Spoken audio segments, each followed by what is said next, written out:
E aí, quem acompanha a Fórmula 1 sabe, né? O paddock está sempre agitado. E quando se fala em Max Verstappen, então, nossa, o futuro desses pilotos de ponta sempre dá o que falar. Hoje a gente vai mergulhar numa história que saiu na Autosport, sabe? Uma matéria bem legal do Roberto Chinchero. Parece que tem uma cláusula específica no contrato do Verstappen com a Red Bull, e ela pode ser decisiva para o futuro dele na equipe, pensando lá em 2026.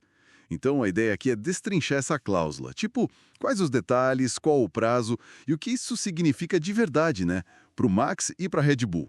Bora lá? Ok, o ponto-chave que o artigo traz é o seguinte: o contrato do Max, beleza, vai até 2028, tá lá no papel. Só que existe uma condição para ele poder sair antes, já em 2026, e depende totalmente do resultado dele na pista. Para essa, digamos, porta de saída se abrir, ele tem que estar entre os 4 primeiros no campeonato, isso quando terminar o fim de semana do GP da Áustria. Exatamente. E essa cláusula, ela não apareceu do nada, né? Segundo o Chincheiro, ela foi negociada depois daquela confusão interna toda na Red Bull no ano passado, lembra?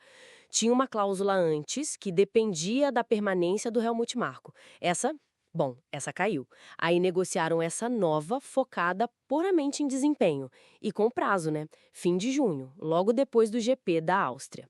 Interessante essa troca, né? Sai o fator humano, entra a performance. Pois é. E aqui que a análise do artigo fica, bem interessante mesmo. O timing. Hoje, como está a situação?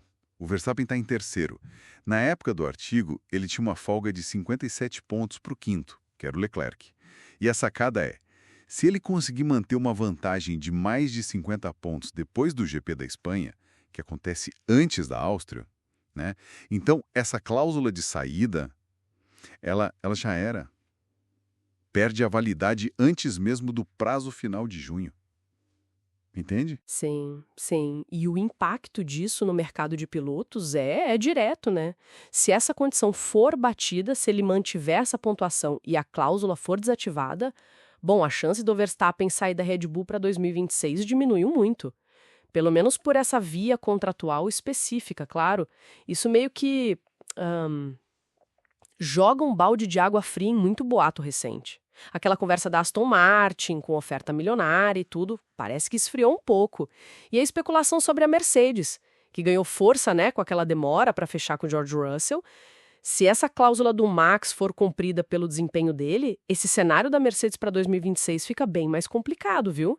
Talvez fosse isso mesmo que a Red Bull queria, né? Uma meta clara de performance para trazer estabilidade depois da turbulência interna. Falando no Muscle, o artigo do Chinchero também traz a visão da Mercedes sobre isso. O Toto Wolff comentou que as conversas com o George estão rolando no tempo certo, programadas ali para a época do GP da Espanha mesmo, e ele até disse que o Russell, com um bom início de temporada, se valorizou. O Wolff pareceu bem confiante num acerto rápido, sabe? Juntando as peças. Assim, o mercado de pilotos sempre vai ter muita fumaça, muita especulação. Faz parte, né? Mas essa cláusula do Verstappen é um fato. É algo concreto no meio disso tudo.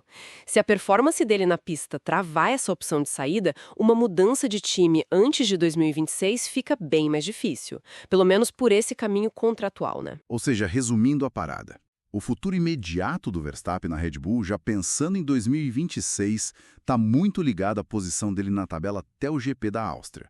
E, como a gente viu, pode ser decidido até antes, logo depois da Espanha. Se ele continuar voando baixo na pista, como geralmente faz, bom, as fofocas de transferência para 2026 perdem bastante força. Mas Fórmula 1 nunca é só o que está escrito no papel, né? Fica sempre aquela pulga atrás da orelha. Mesmo que essa cláusula prenda o Verstappen na Red Bull para 2026, o que mais pode acontecer? Pensa só, as mudanças gigantes de regulamento que vem por aí em 2026. A adaptação aos novos motores, a dinâmica dentro das equipes. Será que esses outros fatores não poderiam criar novas tensões ou talvez novas oportunidades inesperadas, independentemente do contrato? É algo para a gente continuar de olho, com certeza. Muita coisa pode rolar, hein?